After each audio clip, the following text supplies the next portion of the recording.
അല്ല, അതെ, നോക്കൂ, ഞാനിതിൽ ഈ പ്രത്യേകിച്ച് ഈ നോർക്ക കെയർ പ്ലസിന്റെ കാര്യത്തിൽ ഒരു രാഷ്ട്രീയവും കാണുന്നില്ല എന്ന് മാത്രമല്ല, നിരന്തരം അതിന്റെ പ്രചരണവും അതിൽ ആളുകളെ ചേർത്തുന്ന പ്രവൃത്തിയിൽ ഇപ്പോഴും ഒഴുകിക്കൊണ്ടിരിക്കുന്ന ഒരാളാണ്.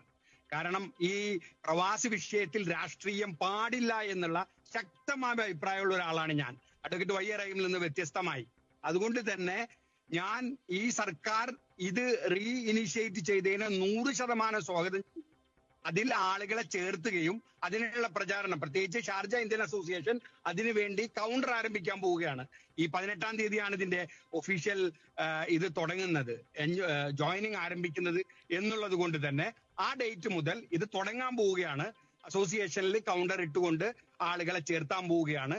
അതുപോലെ തന്നെ ഇത് അദ്ദേഹത്തിന്റെ പറഞ്ഞ അദ്ദേഹത്തിന്റെ സംഘടനയും ഇൻഗാസും ഒക്കെ പേരിന് മാത്രവും ഒരു പ്രത്യേകിച്ച് ഈ പ്രവാസികൾക്ക് വേണ്ടി പ്രവർത്തികൾക്കൊന്നുമില്ല എന്നുള്ള അദ്ദേഹത്തിനും അറിയാവുന്ന ഒരു വസ്തുതയാണ്. പക്ഷെ നമ്മൾ എന്തായാലും പ്രവാസികൾക്കൊപ്പം നിന്നുകൊണ്ട് ഈ പദ്ധതി, കാരണം എനിക്ക് പ്രിയപ്പെട്ട പ്രവാസി സുഹൃത്തുക്കളോട് പറയാനുള്ളത്, നിങ്ങൾ ഒരു നിലയിലും, കാരണം ഇതുവരെയുള്ള ക്ലെയിം റേഷ്യോ വെച്ച് നോക്കിയാൽ ഇന്ത്യയിൽ ഇപ്പോൾ അവൈലബിൾ ആയിട്ടുള്ള ഏതൊരു ഇൻഷുറൻസിനേക്കാളും ഏറ്റവും മെച്ചപ്പെട്ട നിലയിൽ ക്ലെയിം നൽകിക്കൊണ്ടിരിക്കുന്നതാണ് നോർക്ക കെയർ പ്ലസ്.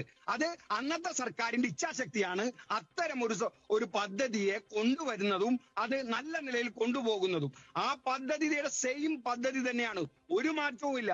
അതുകൊണ്ട് നിങ്ങൾക്ക് ധൈര്യമായിട്ട് വിശ്വസിക്കാം. കാരണം കഴിഞ്ഞ സർക്കാരാണ് തുടങ്ങിയത് എന്നുള്ളത് കൊണ്ട് കൃത്യമായിട്ട് അതിന്റെ പദ്ധതി 1 കോടി വരെയുള്ള പദ്ധതി അത് ആരംഭിച്ചതിലേക്ക് ജസ്റ്റ് റീജോയിനിങ് ഓപ്ഷൻ ആണ് കൊടുത്തിരിക്കുന്നത്.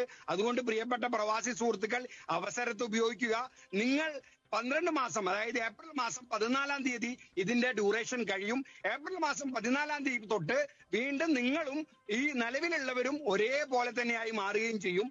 ഇപ്പോൾ നിങ്ങൾക്ക് 8 മാസത്തേക്ക് ജോയിനിങ് ആണെങ്കിൽ 1 മാസത്തെ വെയിറ്റിംഗ് പീരീഡ് എന്നുള്ള ഒരു പരിമിതി മാത്രമേ ഇതിലാകെ കാണുന്നുള്ളൂ. പക്ഷെ അതിന് മെച്ചപ്പെട്ട മന്തൊന്ന് ഈ ബ്രോഷറിൽ പറഞ്ഞിട്ടുള്ളത്, പ്രവാസം അവസാനിപ്പിച്ചാലും നിങ്ങൾക്ക് റിന്യൂ ചെയ്യാൻ പറ്റുമെന്ന് നോർക്ക കെയർ പ്ലസ് അഷ്യൂർ ചെയ്തിട്ടുണ്ട്. അതൊരു വലിയൊരു മെച്ചപ്പെട്ട കാര്യമാണ്. അവരുടെ ബ്രോഷറിൽ ഇപ്രാവശ്യം അഷ്യൂർ ചെയ്തിട്ടുള്ള ഒരു കാര്യമാണ്. പ്രവാസം അവസാനിപ്പിച്ചാലും നോർക്ക കെയർ പ്ലസ് തുടരാൻ കഴിയും, നിങ്ങൾക്ക് ഈ ഇൻഷുറൻസ് തുടരാൻ കഴിയും. അതുകൊണ്ട് തന്നെ സ്വകാര്യ ഇൻഷുറൻസുകാരുടെ പ്രചരണം ഉണ്ടായിരുന്നു. അതായത് ഈ നോർക്ക കെയർ നിങ്ങൾക്ക് നാട്ടിൽ പോയി കഴിഞ്ഞാൽ പിന്നെ സഹായമില്ലാത്ത അവസ്ഥയായി മാറും. ആ പ്രശ്നവും ഇതോടെ പരിഹരിക്കപ്പെട്ട് കഴിഞ്ഞിരിക്കുന്നു. ശരി, നന്ദി വാക്കിദ് നാട്ടിക.